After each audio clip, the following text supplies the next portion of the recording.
প্রিয় শিক্ষার্থী আসসালামু বন্ধুরা, আলাইকুম স্যার। ওয়ালাইকুম আসসালাম। আশা করি সবাই ভালো আছেন, সুস্থ আছেন।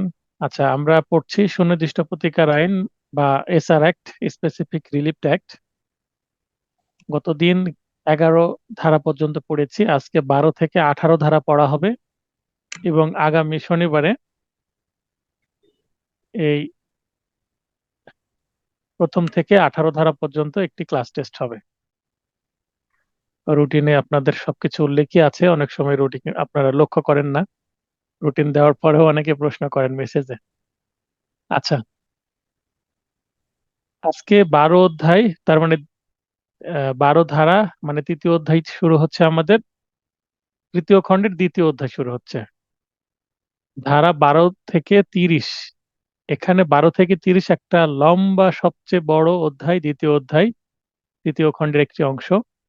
এই অধ্যায়ের শিরোনাম বা বিষয়বস্তু হচ্ছে চুক্তির সুনির্দিষ্ট কার্য সম্পাদন বা বাস্তবায়ন বা চুক্তি প্রবল, ইংরেজিতে স্পেসিফিক পারফরমেন্স অফ কন্ট্রাক্ট। ধারা 12তে বলা আছে যে সকল চুক্তি প্রবল বা সুনির্দিষ্ট কার্য সম্পাদন বা বাস্তবায়ন বা বলবৎকরণ, একই কথা, ইংরেজি একটাই।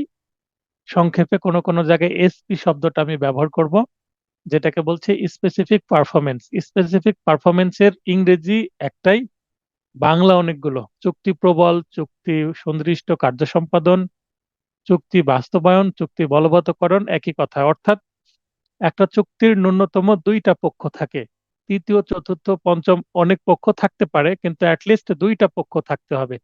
যেমন এক হাতে তালি বাজে না, তালি দিতে হলে দুইটা হাত লাগবে, তেমনি একটা চুক্তি করতে হলে অন্তত দুইটা পক্ষ লাগবে, দুইটা মানুষ লাগবে। অথবা দুইটা প্রতিষ্ঠানের মধ্যেও চুক্তি হতে পারে। এখানে ব্যক্তি বলতে বায়োলজিক্যাল পার্সন অথবা লিগ্যাল এন্টিটি, অর্থাৎ প্রাতিষ্ঠানিক কোনো ব্যক্তিও যদি হয়, কোনো প্রতিষ্ঠানের পক্ষে যদি কোনো ব্যক্তি হয়, অর্থাৎ কোম্পানি, কোম্পানি টু কোম্পানি বা কোম্পানি টু বায়োলজিক্যাল পার্সন বা পার্সন টু পার্সন, যেটা হোক না কেন, দুইটা পক্ষ অ্যাটলিস্ট লাগবেই। এক পক্ষ মনে করেন যে চুক্তি করছে, তার একটা প্রোডাক্ট আছে, একটা মনে করেন কার আছে, সে কারটা আরেক পক্ষকে বিক্রয় করতে চাচ্ছে, তাহলে তার একটা চুক্তি করতে পারে।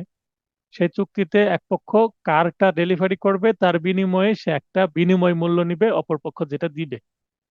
এখন একজন ব্যক্তি একটা কার বিক্রয় করতে চাচ্ছেন, কিছু টাকাও নিয়েছেন অগ্রিম, এবং নির্দিষ্ট দিনে বাকি টাকা দিয়ে কারটা ডেলিভারি নিবে। এখন সে যদি সেই দিনে টাকা পুরোটা দিতে চাচ্ছে, কিন্তু যিনি কার বিক্রয় করবেন তিনি আর বিক্রয় করতে চাচ্ছেন না, এই ক্ষেত্রে এক পক্ষ আদালতে এসে বলতে পারে যে আমি এই কারটা নেওয়ার জন্য চুক্তি করেছিলাম, আমি টাকা দিতে রাজি আছি, কিন্তু কারের মালিক চুক্তির তার অংশের, অর্থাৎ কারটা আমাকে ডেলিভারি দেওয়ার যে শর্ত সেটা পূরণ করছে না। সেই ক্ষেত্রে ওই কারটাই আমি নিতে চাই, এইভাবে মামলা করা যেতে পারে। তখন কোর্ট কি করবে? এই কারটা কি যিনি ক্রয় করতে চাচ্ছিলেন তাকে দিবে কি দিবে না, এগুলো নির্ভর করবে হচ্ছে 12 ধারা থেকে শুরু করে 30 ধারার যে নিয়ম কানুন আছে, এই নিয়ম কানুন, এই বিধিবিধানের মাধ্যমে।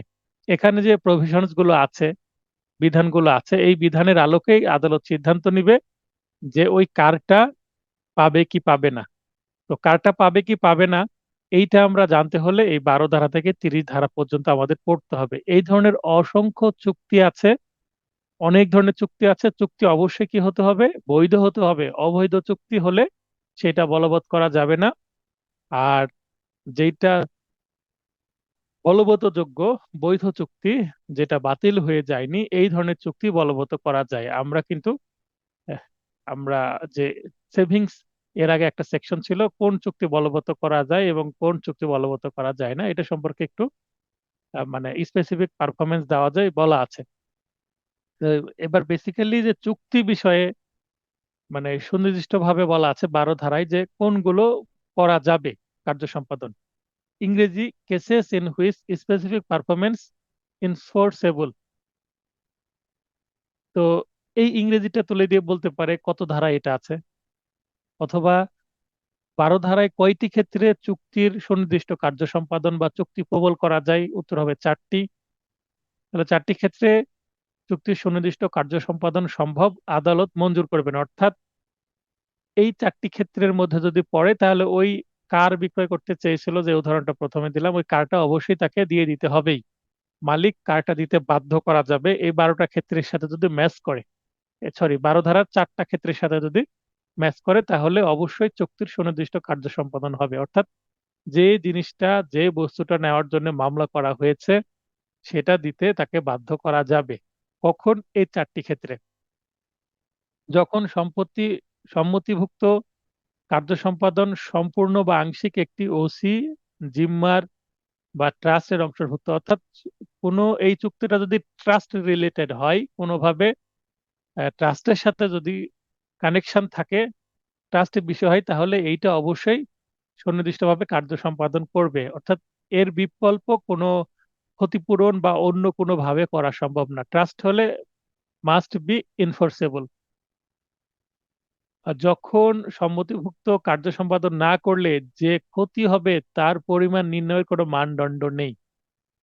একটু আগে যেটা বলছিলাম কার, এই কারটা যদি একটা রেয়ার কার হয়, অর্থাৎ এইটা একটা স্পেশাল এডিশনের কার, এবং এই কারের এমনিতেই কারটা দেখতে যেমন, সেটা হয়তো বা আহামরি কিছু না, হয়তো অ্যান্টিক, অনেক পুরাতন একটি কার, কিন্তু পুরাতন অ্যান্টিক কারের একটা মার্কেট ভ্যালু থাকে, বা একটা বিশেষ এডিশনের কারের কারণে হয়তোবা বাজার মূল্যের থেকে বেশি দামে বিক্রি করতে চাচ্ছিল, পরে মালিক আর সেটা বিক্রি করতে চাচ্ছে না, তার মানে এটার সাথে একটা অ্যান্টিক ভ্যালু জড়িত আছে।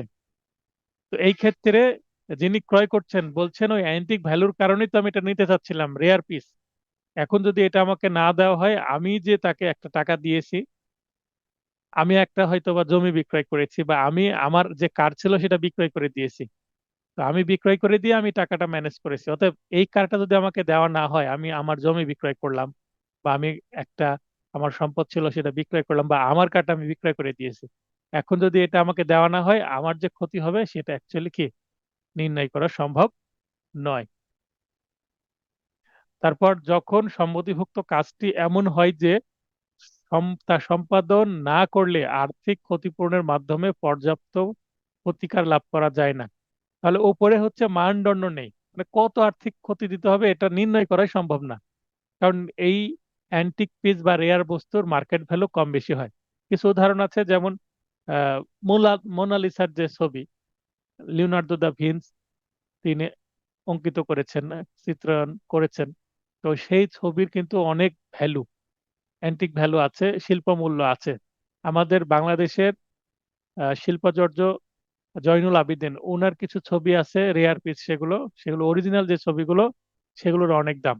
এই কারণে এগুলোর মানদণ্ড নেই, এগুলো বিক্রয়ের একবার কথা বললে কেউ যদি নিতে চায়, চুক্তিবদ্ধ হয়, সেটা দিতে বাধ্য।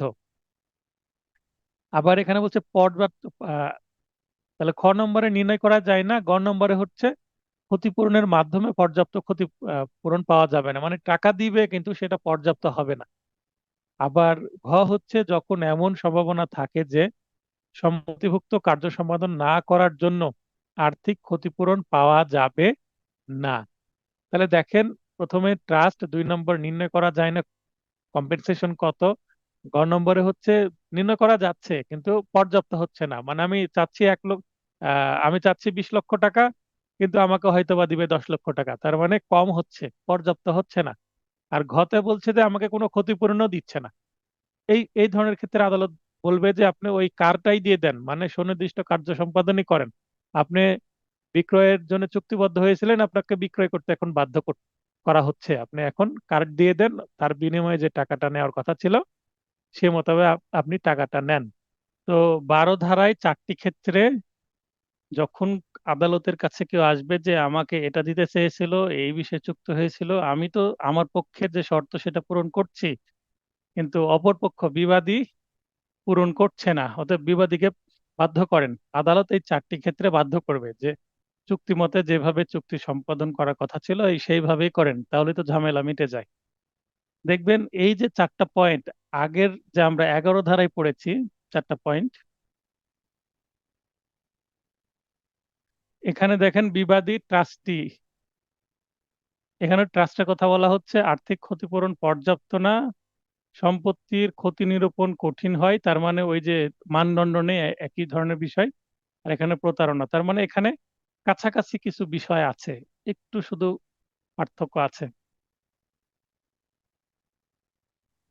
তাহলে 12 ধারায় একটা সাধারণ আমরা নীতি দেখতে পাচ্ছি যে স্থাবর সম্পত্তি সম্পর্কিত চুক্তি সুনির্দিষ্টভাবে বলবৎযোগ্য। যেগুলো স্থাবর সম্পত্তি, একটা জমি, একটা ভবন, একটা পুকুর, একটা দিঘি, একটা লেক, এগুলো যখন চুক্তি হবে, কারণ এক টুকরো জমি এই জমির বিকল্প হবে না, কারণ যে জায়গায় অবস্থান সেই জমি, এই পৃথিবীর ভূমি ওই ওই অবস্থানের এক টুকরোই আছে, একটাই আছে, তার পাশে হবে, কিন্তু সেম জিনিস তার অন্য জায়গায় নাই, অর্থাৎ অবস্থান কম বেশি হচ্ছে। অর্থাৎ যেহেতু ভূমি স্থাবর সম্পত্তি খুবই এক্সক্লুসিভ, তাই এইটা সাধারণত করবেন আদালত। আর অস্থাবর সম্পত্তি সম্পর্কিত চুক্তি সুনির্দিষ্টভাবে বলবৎযোগ্য নয়, সাধারণত করা হয় না, কিন্তু দুষ্প্রাপ্য ও যদি স্বতন্ত্র হয়। সম্পত্তির ক্ষেত্রে স্থাবর সাধারণত করবে, 12 ধারার মধ্যে পড়বে। আর অস্থাবর হলে সাধারণত করবে না, কারণ সেটা অর্থ দিয়ে কি করা যায়, ক্ষতিপূরণ দেওয়া যায়। কিন্তু যদি দুষ্প্রাপ্য হয়, যেমন কারের কথা বললাম, রেয়ার পিস যদি হয়, অ্যান্টিক পিস হয়, তাহলে এই ক্ষেত্রেও কিন্তু চুক্তির সুনির্দিষ্ট বলবৎ করা যাবে। তাহলে 12 ধারায় আমরা কি দেখতে পাচ্ছি, যে চুক্তি সুনির্দিষ্ট কার্য সম্পাদন স্থাবর অস্থাবর উভয় সম্পত্তির ক্ষেত্রেই সম্ভব। জেনারেলি স্থাবর সম্পত্তির ক্ষেত্রে সম্ভব, কিন্তু দুষ্প্রাপ্য স্বতন্ত্রর ক্ষেত্রে, অস্থাবর সম্পত্তির ক্ষেত্রেও কিন্তু চুক্তি প্রবল করা সম্ভব। এটা প্রশ্ন আসতে পারে, 12 ধারা কোন কোন সম্পত্তির ক্ষেত্রে প্রযোজ্য। প্রতিকার মঞ্জুর আদালতের বিবেচনামূলক ক্ষমতা, 12 ধারা হচ্ছে আদালতের বিবেচনামূলক ক্ষমতা। আদালত মঞ্জুর করতেও পারেন, নাও করতে পারেন, আদালতকে কনভিন্স করতে হবে। কোর্ট ফি মূল্যের সমানুপাতিক বা অ্যাড ভলেরম কোর্ট ফি, তাহলে 12 ধারার মামলা করতে গেলে অবশ্যই অ্যাড ভলেরম কোর্ট ফি দিতে হবে, মূল্যের সমানুপাতিক কোর্ট ফি দিতে হবে। অ্যাড ভলেরম কোর্ট ফি সাধারণত 2% হয়।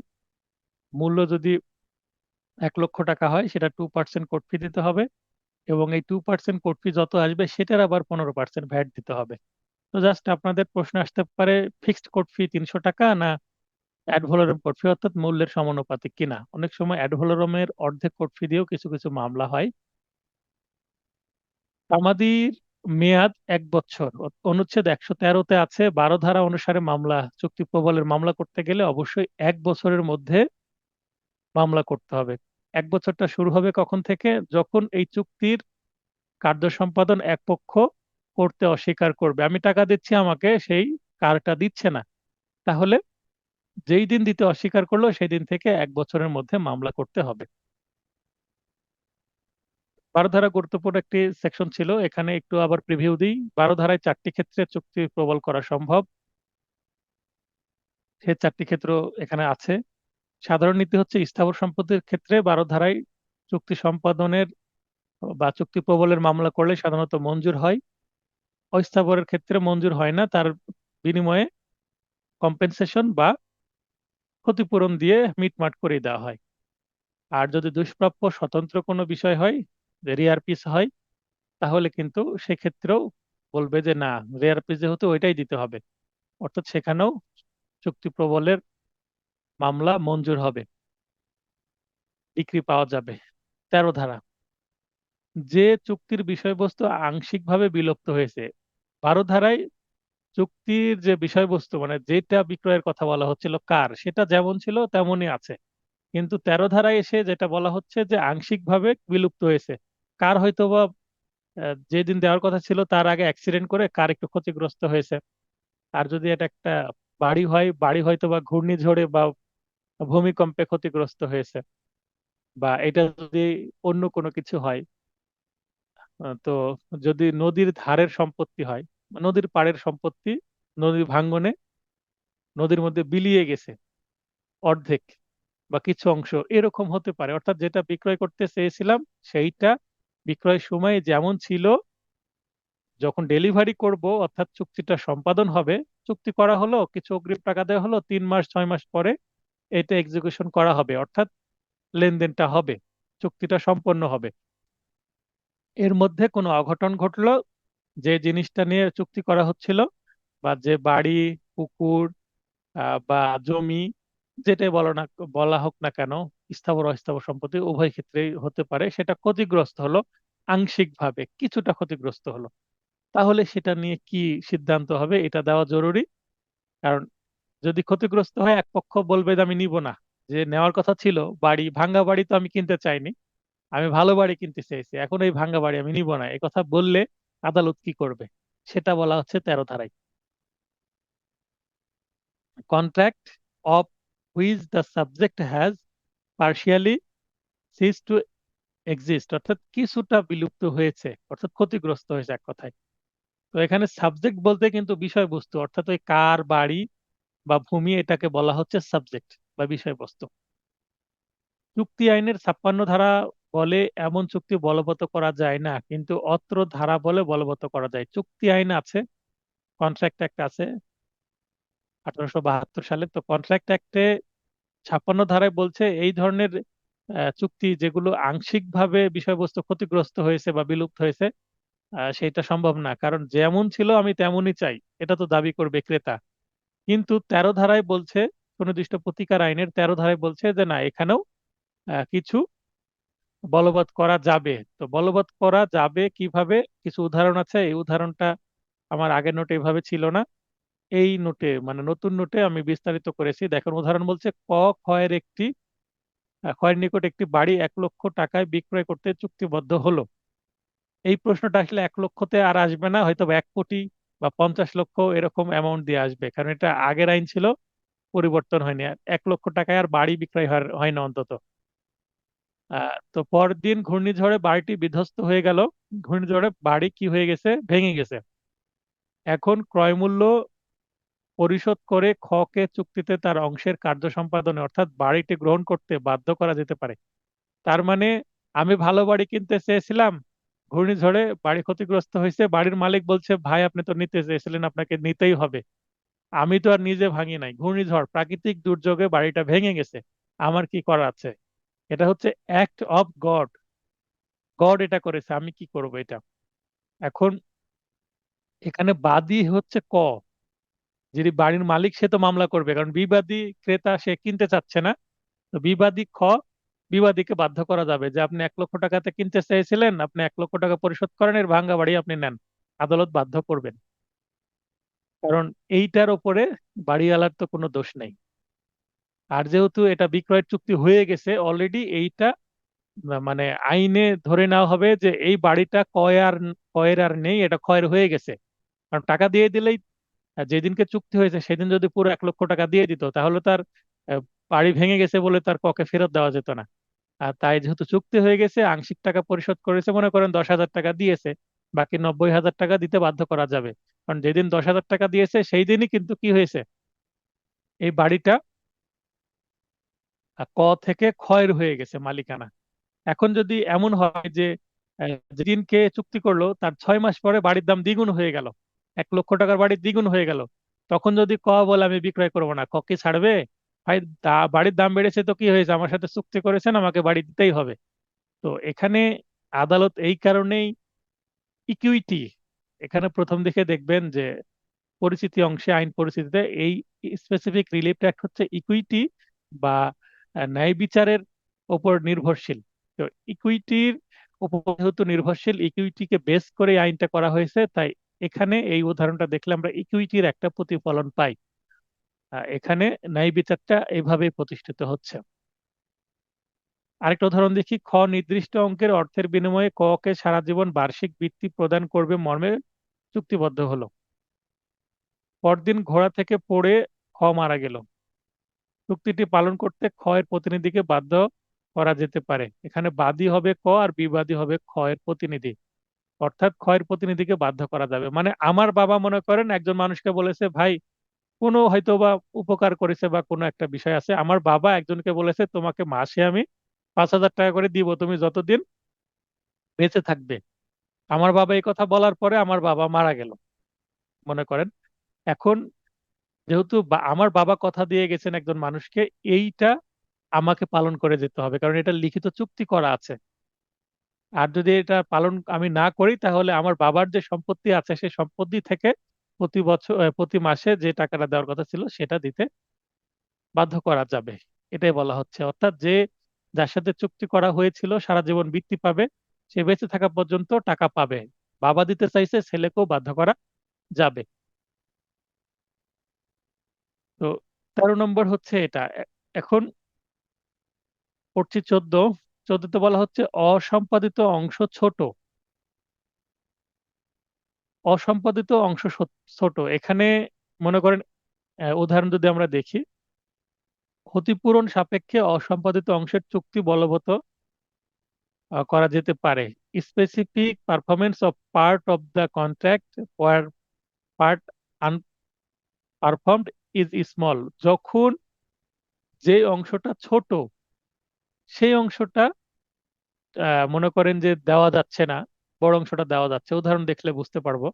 ক ক্ষয়ের নিকট 100 বিঘা জমি বিক্রয়ের জন্য চুক্তিবদ্ধ হলো। তাহলে খ এর দরকার 100 বিঘা জমি, যেটা ক এর আছে। ক দাবি করছে, ভাই আমার 100 বিঘা জমি আছে, আপনি তো নিতে চাচ্ছেন 100 বিঘা, হয়তো বা বড় কোনো কিছু করবে, 100 বিঘাই দরকার খ এর। তো এটা যদি উদাহরণ বর্তমানে আসে, হয়তো বা 100 বিঘা না এসে 10 বিঘা আসতে পারে। কারণ এখন 100 বিঘা জমি আর কেউ একটা একসাথে নেয় না। জমির দাম বেড়ে গেছে, বা 100 বিঘা জমি নিয়ে কেউ আর বড় ফার্ম বা ফ্যাক্টরি করে না আর কি। কিন্তু পরবর্তী দেখা গেল 98 বিঘা ক এর, এবং অবশিষ্ট 2 বিঘা জমি অপর ব্যক্তির, যিনি তা বিক্রয় করতে অস্বীকার করেন। মানে 100 বিঘার মধ্যে 2 বিঘা অন্য ব্যক্তির। এখন ক ভেবেছিল যে ওই যে 2 বিঘা যার, তাকে সে কনভিন্স করে নিবে যে ভাই আমি তো 98 বিঘা বিক্রয় করছি, একই দাগে সম্পত্তি পাশাপাশি, এই যে 2 বিঘা তোমার আছে এটা একসাথে আমরা বিক্রয় করে দিই, কারণ ওই খ নামের ওই মিস্টার অমুক সাহেব 100 বিঘাই নিবেন। তো তোমার 2 বিঘা সহ বিক্রয় করো ভাই। তো আগেই তার সাথে পরামর্শ না করে সে হয়তোবা চুক্তিবদ্ধ হয়েছে, অথবা পরামর্শ করেছিল মৌখিকভাবে। আর যার 2 বিঘা আছে সে দিতে চেয়েছিল হেভি, হয়তোবা পরে হয়তোবা সে আর দিতে চাচ্ছে না, কারণ সে তো আর কয়ের সাথে চুক্তি করেনি যে আমি দিবই। তাহলে এখানে ক যাচ্ছে ফেসে। তার আছে 98 বিঘা, সে 100 বিঘা জন্য চুক্তিবদ্ধ হয়েছে। এখন খ এসে বলছে যে 98 বিঘা জমি বিক্রয় করা সম্ভব হচ্ছে, যা একটি বড় অংশ। এখন খ বলছে আমি 98 বিঘা নিব না, আমি 100 বিঘাই নিব। এক্ষেত্রে কি করা যাবে?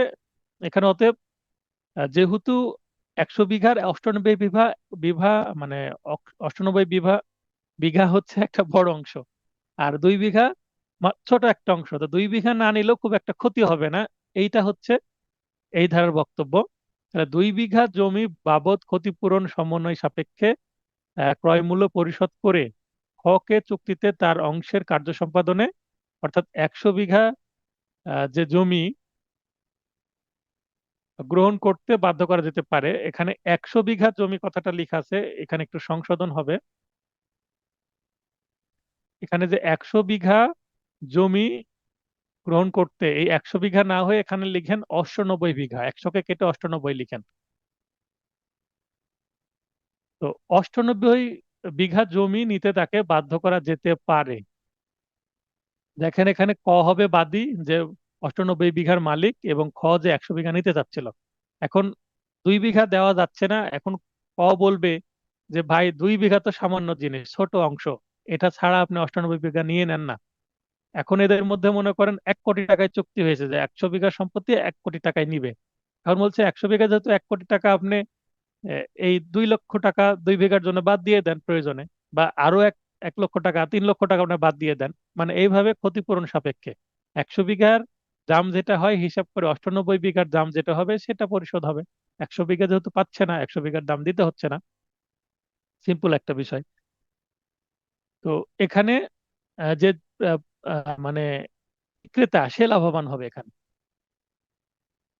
মামলায় সে বাদী হবে, আর ক্রেতা হয়ে যাবে বিবাদী। আমি উল্লেখ করে দিয়েছি ব্র্যাকেটে, যদিও বিআর অ্যাক্টে কে বাদী কে বিবাদী উল্লেখ নাই, আমি কিন্তু থার্ড ব্র্যাকেটে বাদী বিবাদী কিন্তু উল্লেখ করে দিয়েছি আপনাদের বোঝার সুবিধার্থে। যিনি বুঝতে পারবেন না আমাকে মেসেজ করবেন বা লাইভ ক্লাসে প্রশ্ন করতে পারেন। জমি সহ বাড়ি বিক্রয়ের চুক্তি হলো। পরবর্তীতে আসবাবপত্রের মূল্য নির্ধারণে উভয় পক্ষের মধ্যে সমস্যা হলেও আদালত আসবাবপত্রের মূল্য নির্ধারণ পূর্বক চুক্তিটির কার্য সম্পাদনের আদেশ দিতে পারে। আসবাবপত্রের তুলনায় জমি সহ বাড়ির মূল্য অনেক বেশি। এখন জমি সহ বাড়ি বিক্রয় করছে, ভিতরে কিছু আসবাবপত্র আছে। তো বাড়ির মালিক বলছে যে এই আসবাবপত্র আমাকে 5 লক্ষ টাকা দিতে হবে। এখন যিনি ক্রয় ক্রেতা সে বলছে যে আসবাবপত্র বাবদ, ফার্নিচার বাবদ আমি 5 লক্ষ টাকা দিব না, আপনাকে 2 লক্ষ টাকা দিব। এটা নিয়ে একটা গ্যাঞ্জাম হচ্ছে, একটা বিবাদ হচ্ছে। এখন বাড়ির মালিক করে দিল মামলা। হয়তোবা যে ক্রেতা সে বলছে আসবাবপত্র আমাকে 2 লক্ষ টাকায় না দিলে আমি নিব না। কারণ হয়তোবা যখন চুক্তি হয় তখন জমি সহ বাড়ি বিক্রয়ের চুক্তি হয়, আসবাবপত্রের কথাটা হয়তোবা চুক্তিতে উল্লেখ করা নাই। এই সুযোগটাই নিচ্ছে, কে নিচ্ছে? বাড়ির মালিক বা অপরপক্ষ। তো যেহেতু চুক্তিতে উল্লেখ নেই, বাড়ির মালিক বলছে আমি আসবাবপত্র দিব না, আপনি বাড়ি নেন আর আমার ভূমিটা নেন, যে ভূমির উপর বাড়িটা আছে। কারণ আদালত বলবে এই সামান্য আসবাবপত্রের জন্য ছোট একটা বিষয়, বাড়ি এবং ভূমি এটা একটা বড় বিষয়, তো এটা হোক। তাহলে 14 ধারায় হচ্ছে বড় অংশটুকু যদি বিক্রয় করা সম্ভব হয়, ছোট অংশের জন্য সেটা আর আটকে রাখার দরকার নাই। মানে এসপি সম্ভব, চুক্তি প্রবল সম্ভব। 15, অসম্পাদিত অংশ বড়। এবার উল্টোটা মানে এবার যেটা অসম্পাদিত অংশ, মানে যেটা বিক্রয় করা হচ্ছে না, এই অংশটুকু এবার বড়। মানে ওই 2 বিঘা না, 2 বিঘা এবার বেড়ে হয়ে যাচ্ছে 50 বিঘা। 50 বিঘা 100 বিঘা দিতেছে, 50 বিঘা দিচ্ছে, বা 100 বিঘা দিতেছে, 10 বিঘা দিচ্ছে, 90 বিঘাই দিচ্ছে না। তাহলে তো এইটার চুক্তি সম্পাদন সম্ভব না। তাহলে 14 ধারায় সম্ভব, 15 ধারায় সম্ভব না।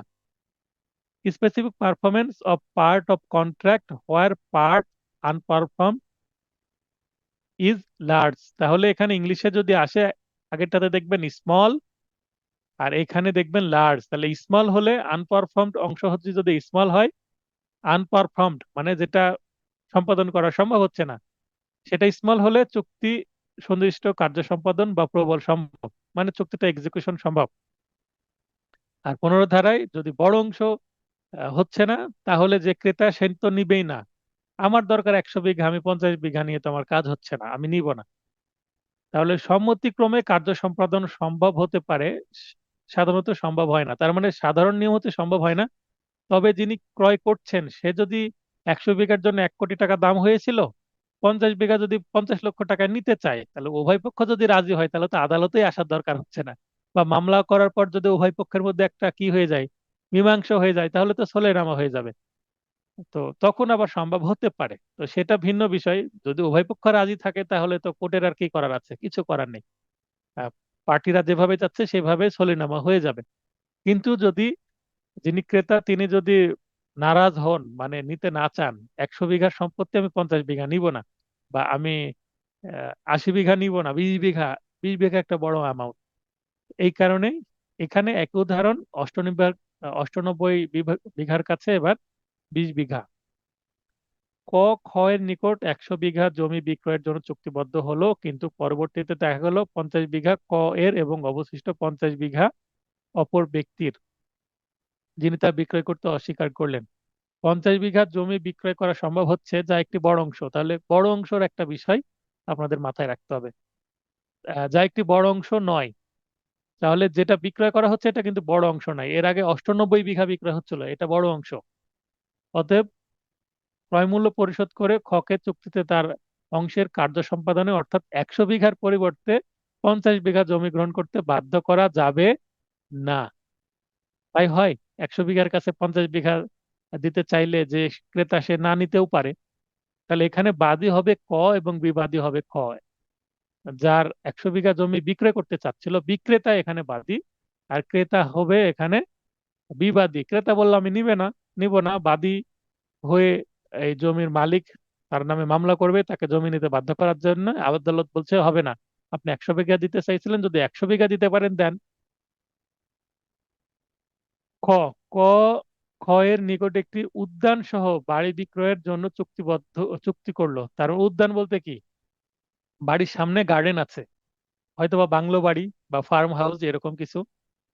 তো পরবর্তীতে উদ্যান বিক্রয় করতে অস্বীকার করলো, বলছে আমি বাড়ির সামনে যে উদ্যান আছে এটা বিক্রয় করবো না, শুধু বাড়ি বিক্রয় করব। এখন বলেন, বাড়ির গেট দিয়ে ভিতরে প্রবেশ করা হয়, গেটের 2 সাইডে বাগান বা গার্ডেন, এবং তারপরে বাসা। এখন যদি গার্ডেন না দেয়, বাসায় তো প্রবেশ করা হয়তো ব্যাক সাইড দিয়ে বা সাইড দিয়ে প্রবেশ করতে হবে।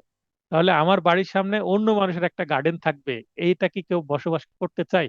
তাহলে গার্ডেন সহ একটা বাড়ির মূল্য কিন্তু অনেক হবে, একটা লাক্সারিয়াস একটা প্রপার্টি হবে, ল্যাভিশ প্রপার্টি। তো ল্যাভিশ প্রপার্টি যিনি নিবেন, তার বাড়ির সামনে অন্য একজন গার্ডেনের মালিক হয়ে থাকবে, আগের মালিক, সেটা তো নিশ্চয়ই তিনি চাবেন না।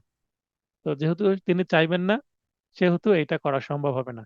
যেহেতু বাড়ির শোভাবর্ধনের উদ্যানটি একটি গুরুত্বপূর্ণ উপাদান, না উদ্যান বা গার্ডেন যদি না থাকে, তাহলে এই বাড়িটার সৌন্দর্যই নষ্ট হয়ে যাবে। সেহেতু ক্রয় মূল্য পরিশোধ করে খকে চুক্তিতে তার অংশের কার্য সম্পাদনে, অর্থাৎ উদ্যান ছাড়া শুধু বাড়ি গ্রহণ করতে বাধ্য করা যাবে না। এখানে বাদী হচ্ছে ক, মানে বাড়ির মালিক বলছে আপনাকে নিতেই হবে, আমি উদ্যান না দিই আপনাকে বাড়িটুকুই নিতে হবে। আর বিবাদী ক্রেতা খ বলছে আমি নিব না। আদালত বলবে ঠিক আছে, উদ্যান যদি দিতে পারেন তো দেন, না হলে শুধু বাড়ি তাকে দিতে আমরা নিতে বাধ্য করতে পারবো না। তার মানে 15 ধারায় সম্ভব না, 14 ধারায় সম্ভব, 15 ধারায় সম্ভব না। হলো চুক্তির স্বতন্ত্র অংশের কার্য সম্পাদন। স্বতন্ত্র বলতে আমরা কি বুঝি? মনে করেন এটা একটা পেন, এই পেনের সাথে একটা কি আছে, হেড আছে। তো এই হেডটা আলাদা করা যাচ্ছে, কিন্তু এইটা কলমেরই একটা অংশ। তো এটা আমরা অ্যাডভোকেট সাদা রঙের শার্ট ব্যবহার করি, তো হেড সহ যদি পকেটে রাখি এটা একটু ভালো দেখায় এবং এটা সেফটি হয়। হেড ছাড়া যদি পকেটে কলম রাখি, তো এই কলমের নিপ থেকে একটু কালি অন্তত আমাদের কি শার্ট নষ্ট করবে, তার মানে এই হেডটা কিন্তু এই কলমের একটি অবিচ্ছেদ্য অংশ হিসেবে কাজ করবে। আবার আরো কিছু বিষয় আছে যেগুলো কিন্তু অবিচ্ছেদ্য অংশ নয়, আলাদা আলাদা অংশ। যেমন একটা মোবাইল ফোন আপনি কিনতে গেলেন, মোবাইল ফোনের সাথে চার্জারটা পেলেন না, এখন অনেকেই হচ্ছে। তো চার্জার আলাদা কিনতে পাওয়া যাবে, মোবাইল ফোনের একটা অংশ না।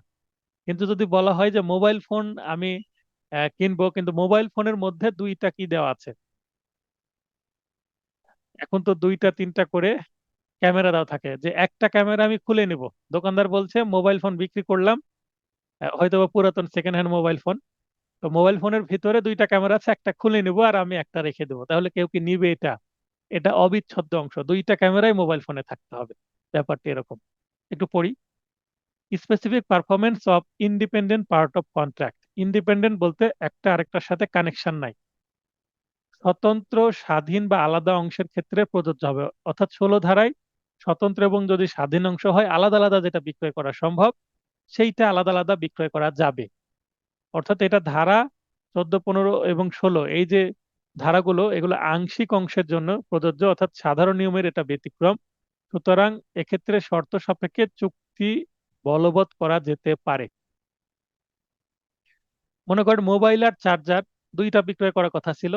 একটা আইফোন মনে করেন পুরাতন বিক্রয় করছে একজন, তো আইফোনের সাথে চার্জারও দিতে চেয়েছিল। এখন যিনি বিক্রেতা, দাম হয়তো নির্ধারণ হয়েছে 1 লক্ষ টাকা, একটা পুরাতন আইফোন কিছুদিন ব্যবহার করে সেল করে দিচ্ছে। বলছে আমি হেডফোনও দিব, তারপরে চার্জারও দিব, সবই দিব। এখন পরে সে আর হেডফোন এবং চার্জার দিতে চাচ্ছে না, শুধু আইফোনটা বিক্রয় করবে, কারণ সে নতুন একটা আইফোন নিবে, সেটাতে তো তাকে একটা হেডফোন চার্জার লাগবে, তাই। তো সেটা রেখে দিতে চাচ্ছে। এখন সে বলছে যে ঠিক আছে, আপনি এটার জন্য 5,000 টাকা কম দেন আমাকে, তাও আমি হেডফোন এবং চার্জার দিব না, বা আমার আইপড এবং চার্জার আমি দিব না। তো তখন সে বলবে যে আমি এটা নিব না। এখানে আদালত কিন্তু তাকে বাধ্য করতে পারবে। কেন বাধ্য করতে পারবে? তো আমরা পড়ছিলাম 16 ধারা। 16 ধারায় যেটা বলা হচ্ছে যে স্বতন্ত্র অংশ, উদাহরণ দিচ্ছিলাম আইফোনের ব্যাটারি, সরি আইফোনের চার্জার এবং আইপড বা হেডফোন এরকম বা ইয়ারফোন। তো আইফোন শুধু এর সাথে চার্জার দিতে চাচ্ছে না, সেক্ষেত্রে আদালতে মামলা করলে তাকে বাধ্য করা যাবে শুধু আইফোন নিতে, কারণ আইফোন থেকে চার্জার তো আলাদা করা যায়, স্বতন্ত্র অংশ, আলাদা আলাদা অংশ। যদি বলা হয় যে আইফোনের ভিতরে ব্যাটারি বিক্রয় করব না, ব্যাটারি খুলে নিব বা একটা ক্যামেরা খুলে নিব, তিনটা তো ক্যামেরা আছে আইফোনে, একটা খুলে নিলে ক্ষতি কি? তখন এটা স্বতন্ত্র অংশ, আইফোন ক্ষতিগ্রস্ত হবে, তাই। তো যদি আলাদা করা যায় এরকম অংশ বিক্রয় করা যাবে আলাদাভাবে, সেক্ষেত্রে চুক্তি প্রবল করা যাবে। আর যদি করা না যায়, তাহলে চুক্তি প্রবল করা যাবে না। তাই বলা হচ্ছে শর্ত সাপেক্ষে চুক্তি প্রবলযোগ্য। স্বতন্ত্র স্বাধীন বা আলাদা করা গেলে এরকম অংশের অবশ্যই প্রবল করা যাবে, নচেত নয়। 17, পূর্ববর্তী তিনটি ধারা অর্থাৎ 14, 15 এবং 16, এই যে তিনটি ধারা, 14তে বললো যে অসম্পাদিত অংশ যদি ছোট হয় তাহলে বলবৎ করা যাবে। 15তে বললো যদি অসম্পাদিত অংশ বড় হয় তাহলে তো কেউ নিবে না, এত অংশ যদি না দেওয়া হয়। আর 16তে বললো যে স্বতন্ত্র অংশ যদি হয় তাহলে করা যাবে, আর স্বতন্ত্র অংশ যদি না হয় তাহলে যাবে না। তো এই যে তিনটি ধারা, এই তিনটি ধারা ব্যতীত অন্যান্য ক্ষেত্রে হয় সম্পূর্ণ, অন্যথায় আংশিক নয়। মানে 17 ধারা আবার স্পেশাল কেস। 14, 15, 16তে যে যদি কোনো কিছু বাদ পড়ে যায়, 17 এসে সেটাকে সাপোর্ট দিচ্ছে, বলছে যে 14, 15, 16 দিয়ে যদি সেটা সমাধান করা না যায়, 17 ধারা এসে বলবে যদি সম্পূর্ণ বিক্রয় হয় তাহলে হবে, না হলে আংশিক সম্ভব না। তাহলে 14, 15, 16তে আংশিক একটা ব্যাপার, অংশ বিশেষ বিক্রয় হচ্ছে, অংশ বিশেষ হচ্ছে না, চুক্তি বলবৎ করা যাবে। আর 17তে এসে বলছে যদি সম্পূর্ণ দেওয়া হয় তাহলে হবে, আংশিকের কোনো কাহিনী এখানে চলবে না, 17 ধারায় বলছে। Bar in other cases of specific performance of part of contract. Mohiuddin ভাইকে বলবো আপনার আগে থেকে কোনো সমস্যা হচ্ছিল বা আপনার নেটওয়ার্কের সমস্যা হচ্ছিল, আমার এখান থেকে কোনো সমস্যা হয়নি, অন্যদের আশা করি সমস্যা হচ্ছে না। তাহলে 17, 14, 15, 16তে আংশিকের ব্যাপার স্যাপার, 17 এসে বলছে আংশিক বলে কিছু নাই, পুরোটা দিলে নিব না হলে নিব না। আদালত যে কথা বলবে পুরোটা হয় সম্পূর্ণ, অন্যথায় আংশিক নয়। এটা হচ্ছে স্টেট কাট কথা, অর্থাৎ 17 ধারার মধ্যে কোনো ভেজাল নাই, 14, 15, 16-র মধ্যে ভেজাল আছে। অর্থাৎ মামলা একটা জটিল বিষয়, কি জিনিস বিক্রয় হচ্ছে, সেটা ছোট অংশ না বড় অংশ, সেটা আলাদা স্বতন্ত্র অংশ কিনা স্বাধীন অংশ কিনা, এখানে কিন্তু একটা অ্যাসেসমেন্ট বা নির্ণয়ের একটা বিষয় আছে, বোঝার একটা বিষয় আছে। 17 ধারার কোনো বোঝার বিষয় নাই, স্টেট কাট কথা, পুরোটা হলে হবে, আংশিকের কোনো কাহিনী চলবে না। 18, আজকের সর্বশেষ সেকশন, ছোট ক্লাসে রেখেছি যেন আপনাদের পরীক্ষা দিতে প্রেসার না হয়, কারণ প্রশ্ন কঠিন করা হচ্ছে। ত্রুটিপূর্ণ সত্য বা সত্য সম্পন্ন, ত্রুটিপূর্ণ সত্য সম্পন্ন বিক্রেতার আহ, বিরুদ্ধে ক্রেতার অধিকার। মনে করেন ওই আইফোন দিয়ে যদি গল্পটা বলি, যে আইফোন বিক্রয় করতে চাইলো একজন বিক্রেতা, আরেকজন সেটা নিতে চাইলো। এখন এই যে আইফোন, এই আইফোনটা হয়তো বা বিক্রেতারই না, বিক্রেতার বন্ধুর। মনে করেন এটা একটা ফোন, এটা আমি বিক্রয় করতে চাচ্ছি, তো আমি যাকে বিক্রয় করতে চাচ্ছি এটা হয়তো বা আমার কাছ থেকে নিতে সে রাজি হলো একটা নির্দিষ্ট মূল্যে, কিন্তু প্রকৃতপক্ষে এটা আমার ফোন না, অন্য কারো। তো এখানে আমার যে মালিকানা, আমি যে বস্তুটা বিক্রয় করছি, যে সম্পত্তিটা বিক্রয় করছি, সেটা স্থাবর হোক অস্থাবর হোক, এই সম্পত্তিটা আমার নিজের না, বা আমার নিজের কিংবা এটা নিয়ে মামলা চলছে, কোনো ঝামেলা আছে, মানে এটা ত্রুটিপূর্ণ সত্য। সত্য বলতে মালিকানা, ওনারশিপ বা টাইটেল। টাইটেলটাই কি সমস্যা, ইংরেজিটা পড়লে আরো ভালো বোঝা যাবে। পারচেসার্স রাইটস, মানে যিনি ক্রয় করবেন তার অধিকার কি। ভেন্ডর মানে বিক্রেতা, উইথ ইমপারফেক্ট টাইটেল, যার টাইটেলেই প্রবলেম আছে। মোবাইল ফোনটা তার না, বা তার গাড়িটা তার না, গাড়িটা তার থাকলে হয়তো বা সে আরে আছে, পুরোটা তার না। বা একটা জমি সে মালিক না, তার বাবা মালিক বা তার ভাই মালিক, বা এই মালিক সে কি না এটা এখনো নির্ধারণ হয়নি, কোর্টে মামলা চলছে, এটসেট্রা এটসেট্রা। অর্থাৎ মালিকানা নিয়ে কি আছে, প্রশ্ন আছে। এই ধরনের যদি বিষয়বস্তু হয় এবং এটা বিক্রয়ের জন্য কেউ যদি চুক্তিবদ্ধ হয়, পরে যদি এটা নিয়ে সমস্যা সৃষ্টি হয়, তাহলে যিনি ক্রেতা কিনতে চাচ্ছিলেন তিনি যদি না নিতে চান তাকে বাধ্য করা যাবে না। কারণ জিনিসটা তো তোমারই না ভাই, আমি, তোমার জিনিস না, আমি সেটা কিভাবে নিই। তাহলে এটা চোরাই মাল হতে পারে, বা অন্যের সাথে প্রতারণা করে তুমি এটা আমার কাছে বিক্রয় করছো, এরকম হতে পারে। তো যিনি আহ ক্রেতা কিনতে চাচ্ছেন তিনি কিন্তু এই অজুহাত তুলতে পারবেন, এবং এটা ভ্যালিড, আদালতও 18 ধারায় তার পক্ষে রায় দিবে। অর্থাৎ যিনি ক্রয় করতে চাচ্ছিলেন ক্রেতা, তার পক্ষে রায় দিবে। যদিও বাদী যিনি বিক্রেতা সম্পত্তির মালিক, ত্রুটিপূর্ণ মালিক, সে যদি আদালতে মামলা করে বাদী পক্ষে, বাদী এই মামলায় হেরে যাবে, 18 ধারায় বাদী ডেফিনেটলি হেরে যাবে। এখানে কয় বলছে বিক্রয় বা ইজারার পরপরই সত্ত্ব অর্জন করলে চুক্তি পালনে বাধ্য করা যাবে। এখানে দেখেন কিছু শর্ত আবার আছে। ক নম্বরে বলছে যে হ্যাঁ, প্রথমে ত্রুটিপূর্ণ তার টাইটেল বা মালিকানা ছিল, কিন্তু বিক্রয়ের কিছুদিন পরেই 1 মাস পরেই ওই যে মামলা চলছিল যেটা নিয়ে, বা সেটা তার বাবার সম্পত্তি, আহ দেখাচ্ছে নির্দিষ্ট দিন পরে হয়তোবা বাবা মারা গেল, ওয়ারিশ সূত্রে সে মালিক হয়ে গেল। অথবা আদালতে মামলা চলছিল, সে ডিক্রি পেয়ে গেল, মানে সে এই মামলায় জিতে গেল। তার মানে তার টাইটেলটা আর ইমপারফেক্ট থাকলো না, পারফেক্ট হয়ে গেল। যখন চুক্তি হচ্ছিল তখন টাইটেলটা ইমপারফেক্ট ছিল, ত্রুটিপূর্ণ ছিল। কিন্তু চুক্তি করার পরপরই, কিছুদিন পরে, 1 মাস 2 মাস বা 1 বছর পরেই, এইটা যদি টাইটেলটা পারফেক্ট হয়ে যায়, ত্রুটি আর না থাকে, এখন সে যেভাবে হস্তান্তর করা যায়, বিক্রয় করা, ইজারা দেওয়া, মর্টগেজ রাখা, দান করা, সবকিছুই করার অধিকার অর্জন করলো সম্পত্তিটা। সেই ক্ষেত্রে তাকে বাধ্য করা যাবে।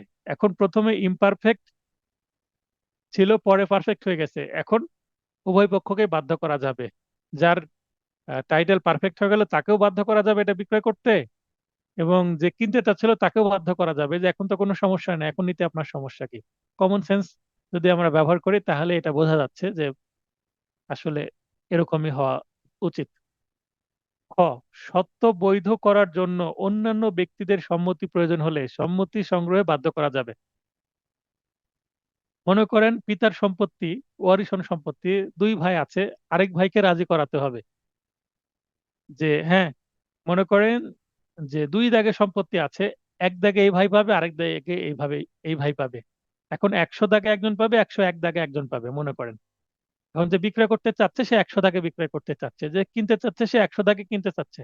এখন অপর ভাই আছে, সে কি 101 দাগ নিজে নিয়ে 100 দাগ যে ভাই বিক্রয় করতে চাচ্ছে তাকে দিবে কিনা, কারণ এটা এখানে তো সম্পত্তি ভাগ হয়নি। মনে করেন যে 2টা প্রপার্টি, একটা প্রপার্টি, এটা একটা প্রপার্টি।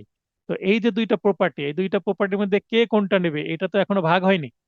তো যেহেতু এখনো ভাগ হয়নি, যেটা বিক্রয় করতে চাচ্ছে অপর ভাই এসে যদি বলে আমি ওটাই নিতাম, ওটা কেন তুমি বিক্রয় করলে, এটাই বলা হচ্ছে যে অপর পক্ষের যদি সম্মতি দরকার হয়, যে আপনি যে আপনার বাবার সম্পত্তি বিক্রয় করছেন আপনার নিজের নামে এখনো খারিজ হয়নি, তো এটা আপনার ভাইয়ের অনুমতি আছে কিনা। আপনার ভাইয়ের যদি অনুমতি থাকে তাহলে রেজিস্ট্রি করার সময় আপনার ভাইকে সাক্ষী হতে হবে। এই সাব রেজিস্ট্রি অফিসে যখন রেজিস্ট্রি হবে, যদি ভাই সাক্ষী হয়, সম্মতি দেয়, বা এখানে শনাক্তকারী হয়, তাহলে আমি রাজি আছি।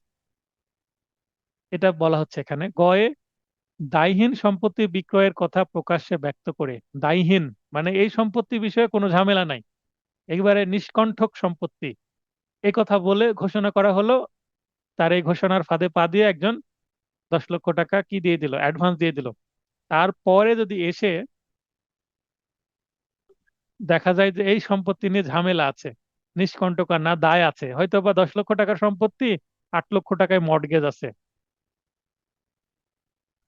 কিন্তু এমন পরিমাণ অর্থের বিনিময়ে তা বন্ধক আছে যা ক্রয় মূল্যকে অতিক্রম করে না, তবে বন্ধক মুক্ত করে সম্পত্তি হস্তান্তরে বাধ্য করা যাবে। যেটা বলছিলাম, সম্পত্তি বিক্রয়ের কথা হচ্ছে 10 লক্ষ টাকা, এটা 8 লক্ষ টাকায় আরেকজনের কাছে আবার কি আছে, বন্ধক আছে, মর্টগেজ আছে, ব্যাংকে থাকতে পারে। তো এখন যেহেতু 8 লক্ষ টাকার থেকে 2 লক্ষ টাকা বেশি, 10 লক্ষ টাকা, তাহলে 10 লক্ষ টাকা বিক্রয় করে যার কাছে মর্টগেজ আছে তাকে দিয়ে দাও 8 লক্ষ টাকা, আর 2 লক্ষ টাকা প্রকৃত মালিক পাবে। এভাবে করা যাবে। আর যদি এরকম হয় যে জমির দাম কমে গেছে বা ওই প্রপার্টির দাম কমে গেছে, সেটা স্থাবর হোক অস্থাবর হোক, একটা কার হতে পারে, তো জমির মানে প্রপার্টির দাম মনে করেন 6 লক্ষ টাকা হয়ে গেছে, আর 8 লক্ষ টাকায় মর্টগেজ আছে। এখন এখানে তো আর বিক্রয় সম্ভব না, কারণ 6 লক্ষ টাকায় বিক্রয় করলে মর্টগেজে আছে 8 লক্ষ টাকায়, আর বাকি 2 লক্ষ টাকা কে দিবে। এই 2 লক্ষ টাকা যেহেতু পাওয়া যাচ্ছে না, তাই এই জায়গায় চুক্তি কার্যকর করা সম্ভব হবে না। ঘ, ত্রুটিপূর্ণ সত্ত্বের জন্য বিক্রেতার মোকদ্দমা খারিজ হলে। একটু আগে যেটা বলছিলাম যে ত্রুটিপূর্ণ শর্ত আছে, এটা নিয়ে আদালতে মামলা চলছে, কে মালিক এটা এখনো নির্ধারণ হয়নি। তাহলে বাদী মামলা করেছে, যিনি বিক্রি করতে চাচ্ছিলেন, তো মামলা চলতে চলতে একসময় দেখা গেল সে মামলায় হেরে গেল, তার মামলা খারিজ হয়ে গেল। আহ, তার মানে যেটা বিক্রয়ের জন্য চুক্তি করছিল, ত্রুটিপূর্ণ একটা টাইটেল ছিল তার, সেই টাইটেলটা এবার কি হয়ে গেল, জিরো হয়ে গেল। মামলা খারিজ হয়ে যাওয়া মানে কি, তার টাইটেল এখানে আর থাকলো না, ত্রুটিপূর্ণ আর থাকলো না, অপরপক্ষ জিতে গেল। তার মানে থার্ড পার্টির কাছে চলে গেল এই প্রপার্টিটা, যে বিক্রয় করার জন্য চুক্তিবদ্ধ নয়। এখন যেহেতু ত্রুটিপূর্ণ টাইটেলও আর তার কাছে নাই, টাইটেল জিরো হয়ে গেছে, তবে বিবাদীর অর্থাৎ ক্রেতার জমাকৃত অর্থ মোকদ্দমার খরচ সূচক ফেরত পাবে। তার মানে যদি বিবাদী যিনি ক্রেতা জমা করেছিলেন, এক- আপনার যখন চুক্তি করেছিল অ্যাডভান্স দিয়েছিল কিছু অগ্রিম বায়নার করার সময়, তো এইটা ফেরত পাবে, কারণ সে তো আর বিক্রয় করতে পারছে না এবং এই জমি পাওয়ার তার আর সম্ভাবনা নাই। তো যেহেতু সম্ভাবনা নাই, সেহেতু ওই ক্রেতা দাবি করবে যে আমার এগুলো দিয়ে দেওয়া হোক।